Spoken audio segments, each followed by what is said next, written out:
لو عايزة تعملي الكبدة الاسكندراني صح الصح، لو نفسك فعلا توصلي للريحة ونفس الطعم ونفس الشمخة بتاعت الكبدة بتاعت العربيات اللي احنا كلنا أول ما بنشم ريحتها بنتجنن عليها، يبقى لازم ضروري تدخلي وتشوفي الفيديو ده.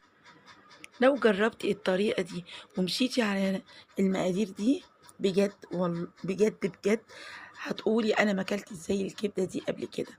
وصدقيني مفيش نكهه هتدوقيها زي نكهه الكبده دي.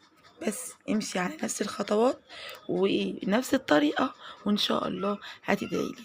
انا من غير ما اقول ان ياما ياما دي برضو كانت من نفس برضو المشروع بتاعي، وقد ايه الكل كان بيشكر فيها.